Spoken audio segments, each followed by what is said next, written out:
வணக்கம் நண்பர்களே, welcome to மனதின் குரல் டாக்ஸ். வாழ்க்கையில ஜெயிக்கிறதுக்கு 2 விஷயம் ரொம்ப முக்கியம்.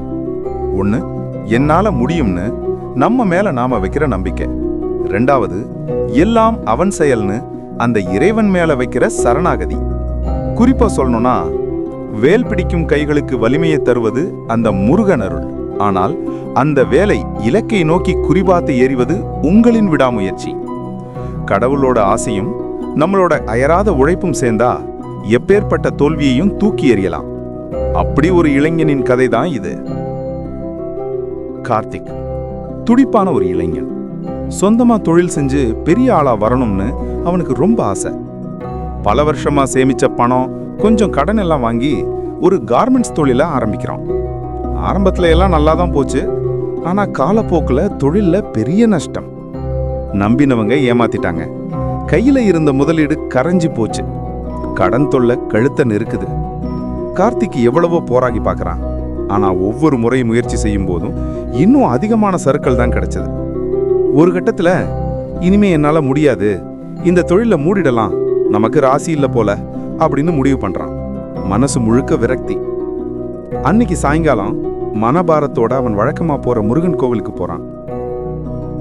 முருகன் சன்னதி முன்னாடி நின்னு கண்ணீரோட பேசுறான். முருகா, நான் நேர்மையா தானே உழைச்சேன், எனக்கு ஏன் இந்த சோதனை?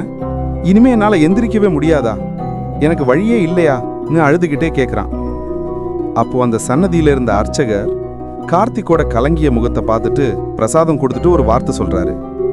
தம்பி, முருகன் கையில இருக்கிற வேல் எதை குறிக்குது தெரியுமா? அது கூர்மையான அறிவு, அகலமான புத்தி, ஆழமான சிந்தனை. பிரச்சனை வரும்போது ஓடி ஒளியறதுக்கு பேரு பக்தி இல்ல. அந்த பிரச்சனைய வேல் மாதிரி கூர்மையான அறிவால கிழிச்சு எரியறதுக்கு பேர் தான் பக்தி. உனக்கு துணையா கந்தன் இருக்கான். ஆனா களத்துல இறங்கி போராட வேண்டியது நீதான். போய் வேலையை ஆரம்பி. அந்த வார்த்தை கார்த்திக் மனசுல ஒரு இடியை இறக்குன மாதிரி இருந்துச்சு. அவன் கண்ணு முன்னாடி அந்த வேல் தெரிஞ்சது. ஆமா, நான் ஏன் பயப்படணும், உழைக்க நான் ஏன் தயங்கணும், ஒரு புது வெறி அவனுக்குள்ள பிறக்குது. மறுபடியும் கடையை திறக்கிறான். இந்த முறை அவனோட அணுகுமுறையை மாத்துறான். யாரு ஏமாத்தினாங்களோ அவங்கள பத்தி யோசிக்கல. எதுல தப்பு நடந்துச்சோ அதை திருத்திக்கிட்டான். ராத்திரி பகலா உழைச்சான். வாடிக்கையாளர்கிட்ட அன்பா பேசினான். ஒவ்வொரு முறை சோர்ந்து போகும்போதும் வெற்றிவேல், வீரவேல்னு மனசுக்குள்ள சொல்லிக்கிட்டே வேலை செஞ்சான். சரியாக 1 வருடம். எந்த ஊர்ல தோத்து ஓட நினைச்சானோ அதே ஊர்ல தலை நிமிர்ந்து நின்னான் கார்த்திக். நஷ்டமெல்லாம் லாபமா மாறுச்சு. அவனோட விடாமுயற்சியும் அந்த முருகன் மேல வச்ச நம்பிக்கையும் அவனை ஜெயித்து காட்டுச்சு. நண்பர்களே, இந்த கதை சொல்ற விஷயம் ஒண்ணுதான். வாழ்க்கையில தொழில மட்டும் இல்ல, எந்த விஷயம்னாலும் சறுக்கல்கள் வரலாம். அப்போ சோர்ந்து போய் மூளையில முடங்கிடாதீங்க. உங்க முயற்சியை கைவிடாதீங்க.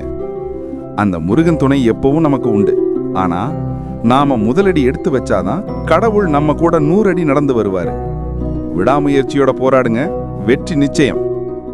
இந்த கதை உங்களுக்கு பிடிச்சிருந்தா லைக் பண்ணுங்க. தோற்று போயிருக்கும் உங்க நண்பர்களுக்கு ஷேர் பண்ணுங்க. இது மனதின் குரல் டாக்ஸ். நன்றி.